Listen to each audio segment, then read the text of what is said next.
I once met this dude named Matt when I was out with friends at a bar one summer. I was out with a big group, and Matt and I made friends at the bar, vibing over the Cubs game that was on. My group kind of dispersed away from me as I spoke with Matt, so it wasn't like Matt really spoke to any of my friends. We ended up exchanging Instagrams, and he had a decent amount of followers on Instagram. His pictures made him seem like a normal 20-something-year-old dude who likes to go out, travel, and stay active. After we exchanged info, I went to go find my group. Honestly, whenever you bro out with another guy while you're at a bar, the odds of ever actually contacting each other again after exchanging info are slim to none. You always act like you'll hit them up, but come the next day when you're sober, you just have no interest. Well, the next day, which was a Saturday, I went out to another bar or restaurant with my friends. This was an outdoor spot on the water. It was for my friend Tyler's birthday. I put something on my Instagram story as we all sang at the bar for him. After about an hour, we were done with dinner and just hanging around the outside section of the bar when I got a tap on my shoulder. I turned around, and it was Matt. He dabbed me up with a smile and said this was his favorite Saturday night spot. I introduced Matt more officially to my friends this time, saying, "You guys remember Matt?" Even if they hadn't really spoken to him, they did see him the night before. Well, as the night went on, Matt kind of hung around for a while, and it was fine because everyone was drunk, including him, and everyone was just having a good time. The next time I saw Matt was when he invited me golfing on a hot day. Honestly, I suck at golfing, but it's something I want to get better at.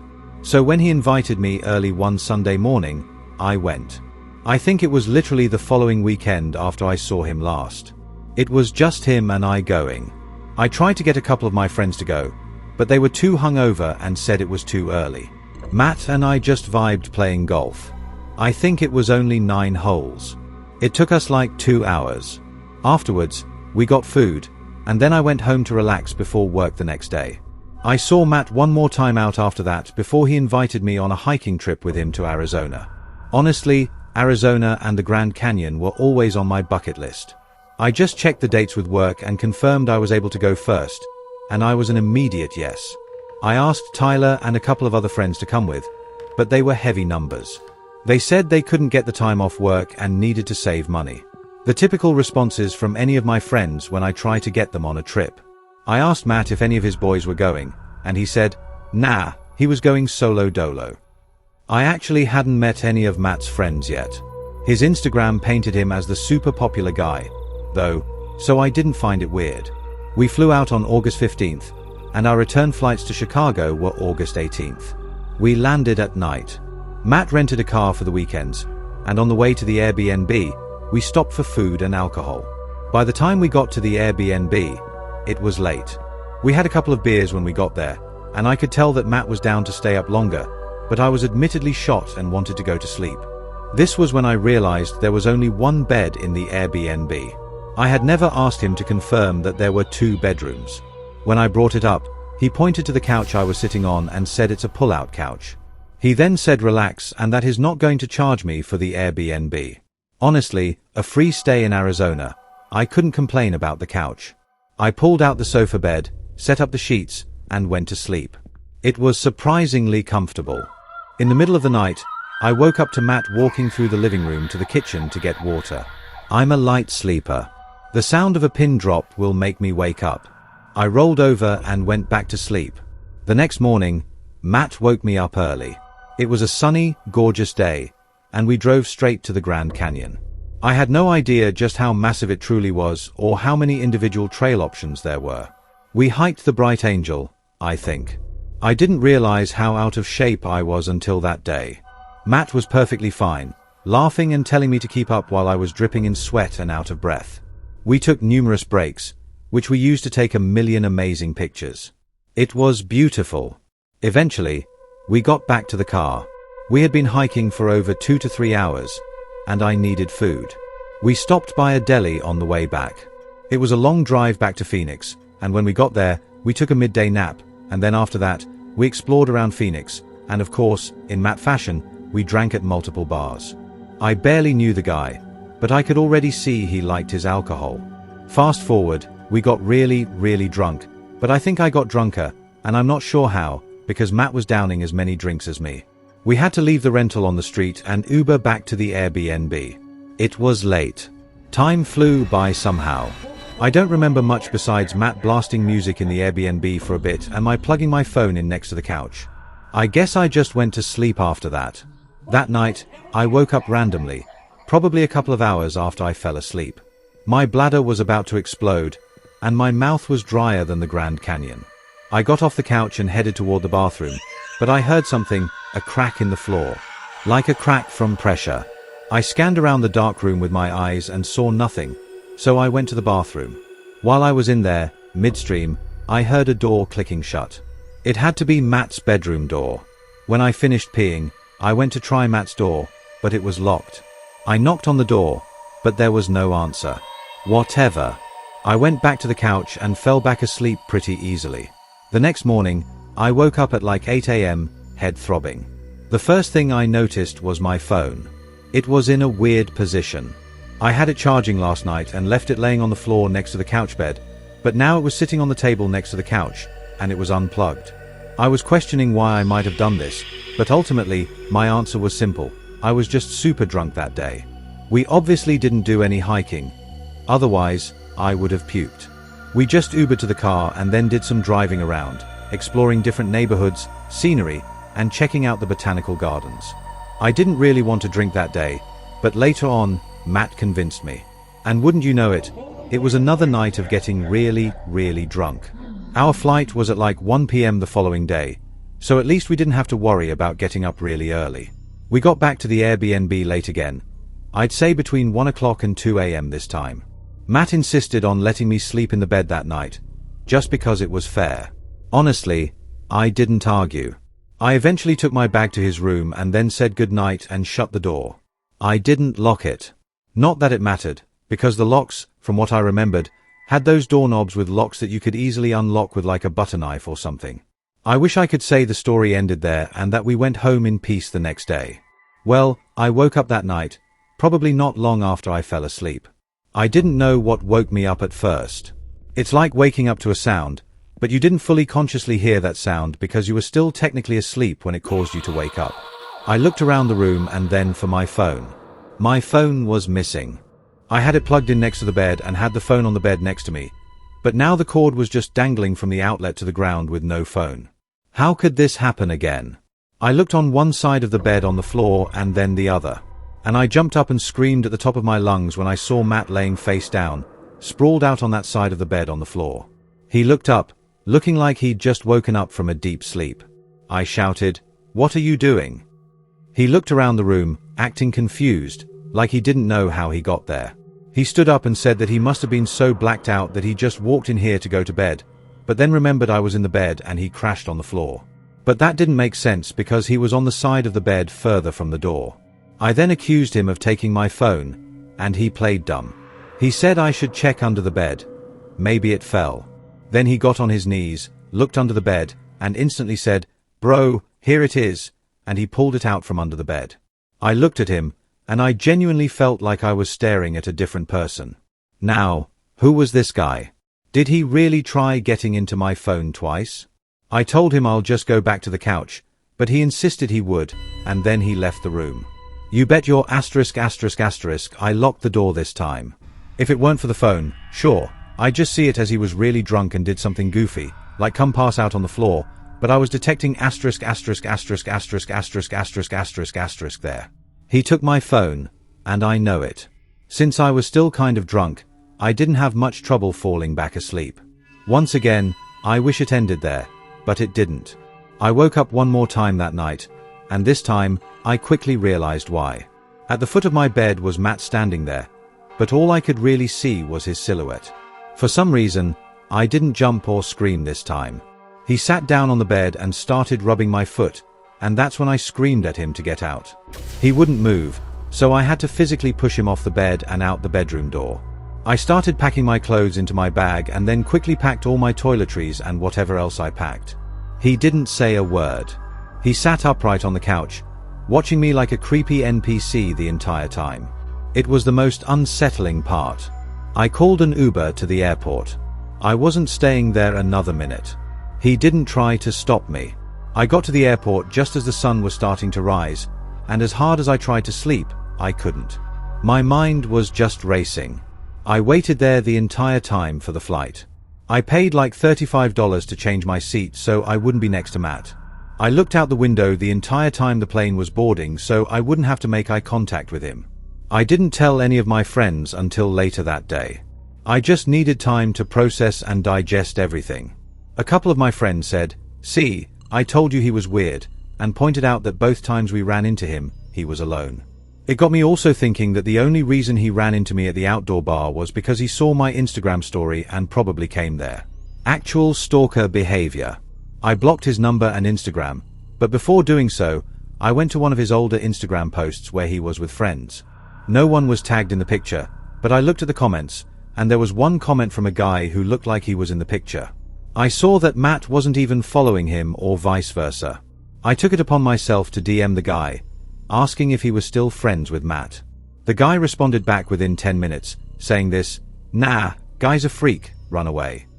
From there, he told me about his own experience, along with the other guys who used to be friends with him, who all had to cut him off. The guy untagged himself from Matt's photo, but he said he can't forcibly get him to take down the picture. He wasn't surprised at all when I told him what had happened in Arizona, and the guy's response was, "Guy should be in jail." It's crazy that I thought Matt was just a normal dude who was looking for a bro, but he ended up being a potentially dangerous predator. I still just want to know what he was trying to access on my phone. This happened last summer, around mid-July. I was home from college for a few weeks, and I was just trying to enjoy the break before my next semester started. My name's Kyle, and I live in Maryland. I had been talking with my two closest friends, Jason and Marcus, about doing something together. Just the three of us, like we used to back in high school. We all go to different colleges now, so it's rare that we get time like this. We ended up planning a weekend beach trip to Ocean City. Jason's family owns a small beach house there that they don't use much, and he got permission for us to stay there for a few days. It was nothing fancy, just a 2-bedroom place a couple of blocks off the sand. But it was perfect for what we needed. Just time to relax, party a bit, and catch up. We drove down on a Friday afternoon. The weather was hot, upper 80s, with that heavy humid air that sticks to your skin. It smelled like sunscreen and salt water the second we got into town. We spent the day walking the boardwalk, messing around in some of the arcades, and people watching. The beach was packed with tourists. Kids running around with beach balls, families with umbrellas and coolers, and lifeguards constantly yelling at people to move out of the restricted areas. Everything felt normal. It was just a fun summer day. Later, we went back to the house, grilled burgers, had a few drinks, and started playing drinking games. By midnight, we were drunk and bored, and someone, maybe Marcus, suggested we go back to the beach. There's something weirdly appealing about being near the ocean at night. The beach is almost completely empty, the air cools down, and there's just something peaceful about it. We didn't bring much with us, just some hoodies in case we got cold, our phones, and a flashlight Jason grabbed from the kitchen drawer. We didn't plan to swim around or anything, just hang out and maybe walk along the shore. We headed down a side street and onto the wooden boardwalk, then took the steps down to the sand. As expected, it was basically completely deserted. The waves were steady, and the only light came from a few lamps on the boardwalk and the moon behind some clouds. There was barely enough visibility to make out where the water met the shore. We walked along the edge of the surf, occasionally letting the cold water hit our ankles. We joked around, talked about random stuff, and just killed time. After a while, we stopped near one of the lifeguard towers, those wooden ones they take down at night, and we just laid in the sand, looking up at the sky. That's when Jason noticed something. He suddenly sat up and said, "Is that someone walking over there?" We all sat up and looked in the direction he was pointing. At first, I didn't see anything. It just looked like a dark blur near the shoreline. But then, yeah, I saw it. A figure. But it was just a silhouette at that point, walking slowly, right along the edge of where the water touched the sand, probably 50 or 60 yards away. We figured it was just another person out late, like us, maybe just going for a walk. But then we noticed that their movement was off. They weren't strolling around like someone enjoying the beach. Their walk was stiff, slow, and almost mechanical.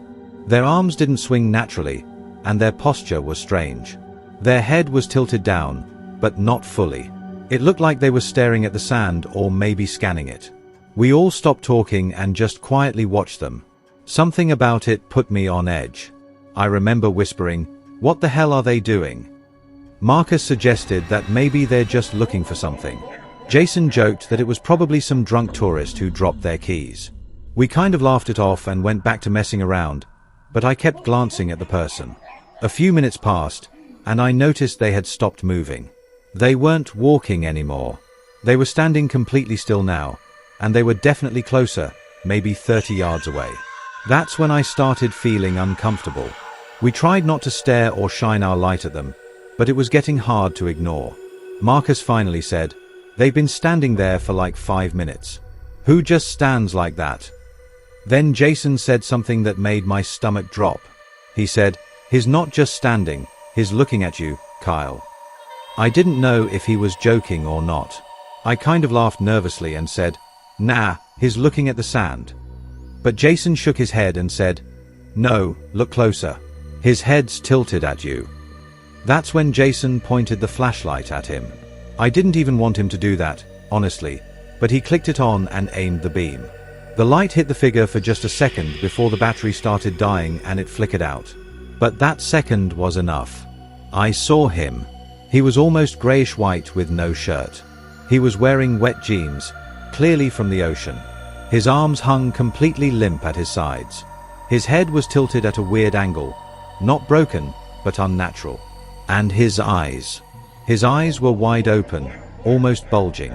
The second that beam of light hit him, he moved fast. Without any hesitation, he broke into a full sprint straight at us. I can't even describe how unnatural it looked. There was no build-up. He went from standing completely still to running at full speed, almost like he launched forward. All three of us screamed and bolted. We didn't even look back. We just ran. I could hear Marcus behind me yelling, "Go!" as our feet pounded into the sand. My lungs were burning. We ran all the way back to the steps leading up to the boardwalk and didn't stop until we got to the street. Only then did we turn around.